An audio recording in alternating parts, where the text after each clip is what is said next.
মানুষের পায়ের আঙুল তার ভাগ্যরেখার সঙ্গে সম্পর্কযুক্ত। একটি ব্যক্তির হাতের রেখা দেখেই শুধু ভবিষ্যৎ নির্বাচন করা যায় না, সেই ব্যক্তির পায়ের আঙুলও দেখে তার চরিত্র এবং সে জীবনে কতটা সুখী হতে পারবে সেটা কিন্তু নির্বাচন করা যায়।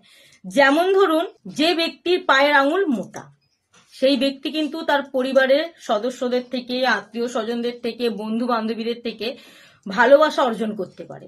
তার মধ্যে সেই ক্ষমতাটা আছে। সে সবসময় হাসি খুশি থাকেন এবং রাগটা কম, কিন্তু অন্যের ক্ষতি সে কখনো করতে চায় না।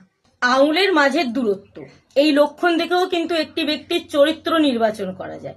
যে ব্যক্তির পায়ের আঙুলের মাঝের দূরত্ব বেশি হয়, সেই ব্যক্তি একটু অপরের কথা কম ভাবে, নিজের কথা বেশি ভাবে এবং তাদের মধ্যে আবেগের পরিমাণটা একটু কম থাকে। তবে তারা সমাজের সঙ্গে মিলেমিশে থাকতে ভালোবাসেন, সবাইকে নিয়ে থাকতে ভালোবাসেন, সমাজের বিষয় নিয়ে তারা চিন্তা ভাবনা করেন এবং তারপর তারা সিদ্ধান্ত নেয়।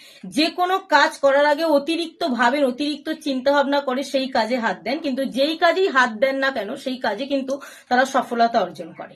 যে ব্যক্তির পায়ের আঙুলের মাঝে দূরত্ব থাকেই না, সেই ব্যক্তিরা কিন্তু অত্যন্ত সৎ হয়। তবে তারা সমাজের সাথে মিলেমিশে থাকতে ভালোবাসে না, তারা সমাজ থেকে দূরে থাকতে ভালোবাসে এবং কিছু কাছের বন্ধু বান্ধব এবং যাদের সাথে তারা আনন্দ পায় বা আনন্দ অনুভব করে সেই সমস্ত ব্যক্তিদের সাথেই তারা থাকতে ভালোবাসে। যে ব্যক্তির পায়ের বুড়ো আঙুল অন্যান্য আঙুলের থেকে সামান্য বড়, একটু বড়, সেই ব্যক্তিরা কিন্তু ভাগ্যবান হয়। সেই ব্যক্তিরা সৃষ্টিশীল হয়, বুদ্ধিমান হয়, গভীরভাবে চিন্তা ভাবনা করে, যে কোনো কাজকে নানা দিক থেকে দেখে বিচার করে সেই কাজটাকে সমাধান করেন।